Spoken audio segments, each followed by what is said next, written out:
Harvey!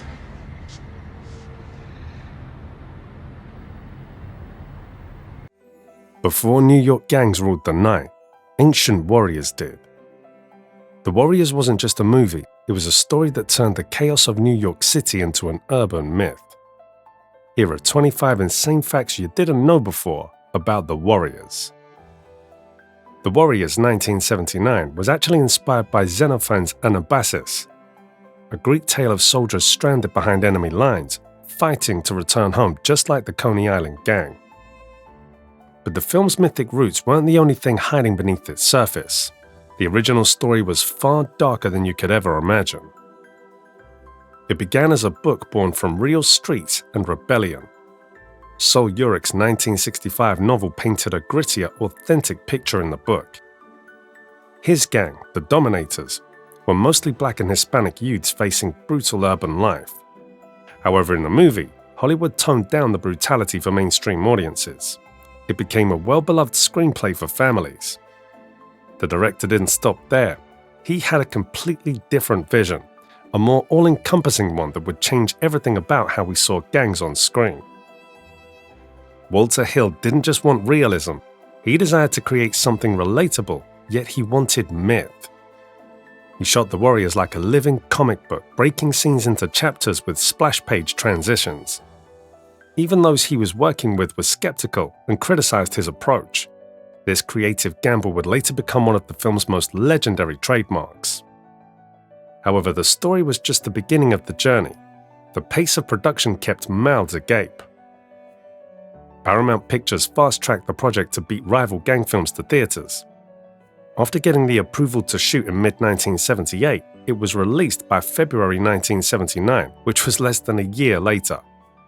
Even though the journey started with joy and hope, unfortunately, in the course of time, the reign of absolute madness began.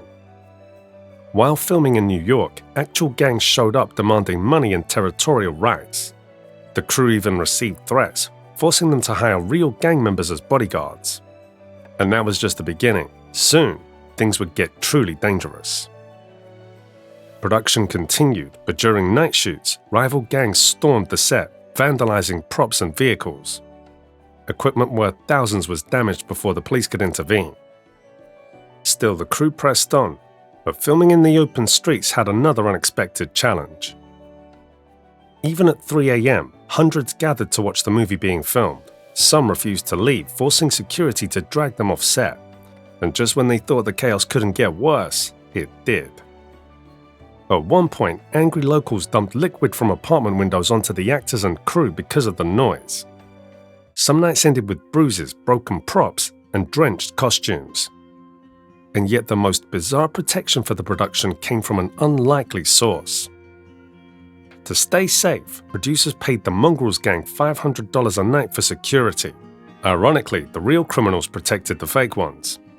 But while gangs watched their backs, the actors were fighting their own real-life battles.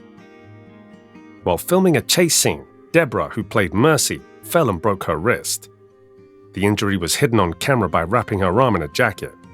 But that wasn't her only injury. The next one would leave a permanent mark. During an intense scene, Michael Beck accidentally hit Deborah in the face with a bat. She was rushed to hospital for stitches and still bears the scar today. But the pain didn't end there.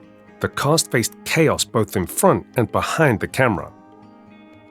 Thomas G. Waits, who played Fox, had a major clash with the director and was fired mid-production. Later scenes used a body double to finish his part. You can spot the difference if you look closely. Even with these setbacks, the film's magic somehow stayed alive. Warriors come out to play. It was a chilling taunt that caught attention during and after production. It was 100% improvised by the actor David Patrick Kelly, who based it on a childhood memory of being bullied. Little did he know that single line would become immortal in movie history. The most flamboyant gang in the Baseball Furies was modeled after the rock band Kiss, mixed with Hill's love for New York baseball culture. From glam rock to gang wars, the Warriors blurred every line of reality, and the battle line continued.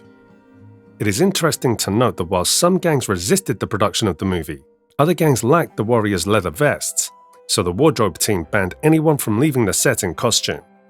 But in spite of the ban, it is heartbreaking to note that many vests were stolen during breaks. And soon life would imitate art in a much darker way. When The Warriors hit theaters in 1979, 3 murders and multiple assaults were reportedly connected to fights among those who went to watch the movie, and this drew attention to the movie. The line between movie fantasy and street reality had just vanished, and now authorities were forced to interfere. Paramount immediately pulled all radio and TV promotions, fearing copycat violence. Some theaters even refused to screen the film. But sometimes controversy creates cult legends, and that's exactly what happened next. Despite the trouble and stress, The Warriors still made $3.5 million opening weekend, a major win for a low-budget production. It grossed $22.5 million worldwide. But what happened years later would prove its true power. The Warriors received a lot of critical acclaim, and it was wrongly regarded as a cult film by many. At one point, Paramount had to suspend advertising or relieve theaters of their duty to exhibit the film. Over time, audiences rediscovered the film on VHS and cable, and it went from dangerous movie to pop culture icon, referenced in hip-hop, video games, and fashion. Speaking of music, the soundtrack became its own legend. Composer Barry DeVos mixed rock, disco, funk, and R&B to create a sound for the movie that was as raw and alive as the city itself. The song was well loved and celebrated. But even after all the fame, The Warriors nearly got a remake that never happened. Tony Scott once planned a modern remake set in Los Angeles, but it was quietly cancelled after he died in 2012. Still, the spirit of The Warriors refused to die. In 2005, Rockstar Games released The Warriors video game, expanding the backstory and letting fans fight through the entire journey. And guess what? Even powerful men couldn't resist its charm. Years after its release, Ronald Reagan personally called actor Michael Beck to say he enjoyed the film while relaxing at Camp David. And if the president's a fan, you know this movie made history. Many of the film's locations, including the iconic Wonder Wheel, are still standing today. Fans make pilgrimages to retrace the Warriors' path home. But one last fact shows just how deep its legacy runs.